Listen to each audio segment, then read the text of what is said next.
हम अमर आय का सावन का गीत लग अपने सबके बीच उपस्थित छी। आओ सुनल जाए यही सुंदर सा गीत का। ला ला ला ला ला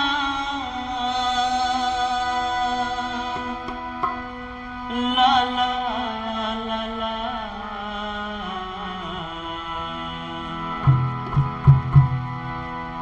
एही बेर सावन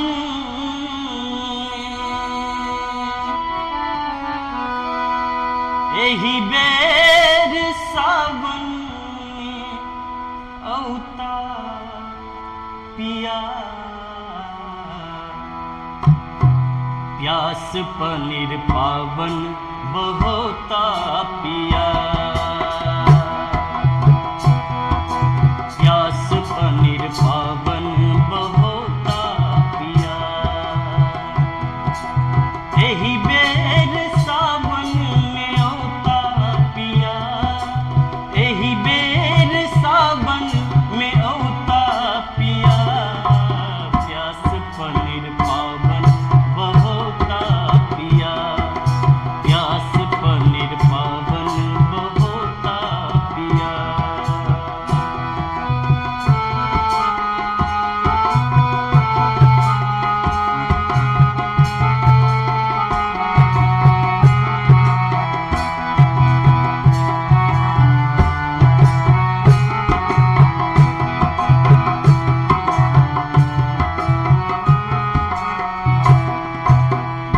देख हुनका सुखक मार सही सकब खस परब दुआर पठार रही सकब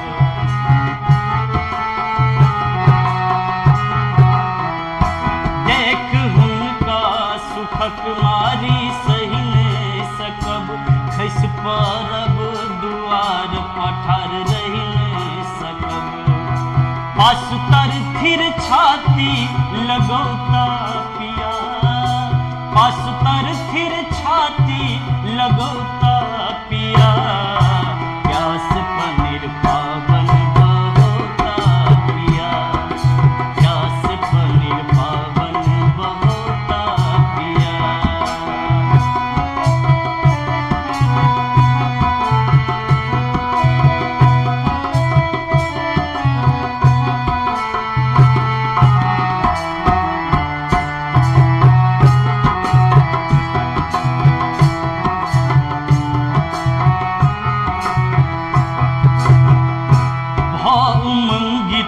बहुत आन रख बात उल्लासित भ रहत चाननक गात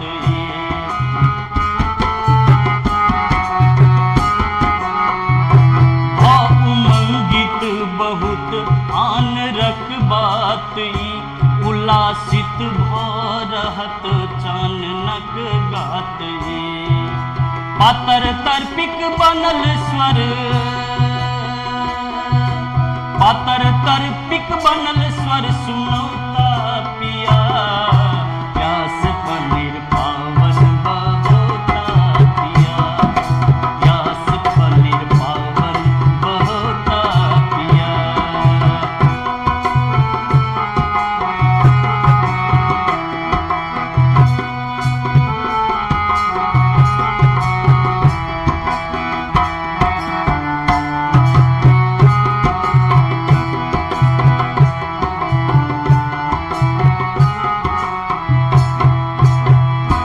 मन उमर गेल बन गेल यमुना नदी तन सिहर गेल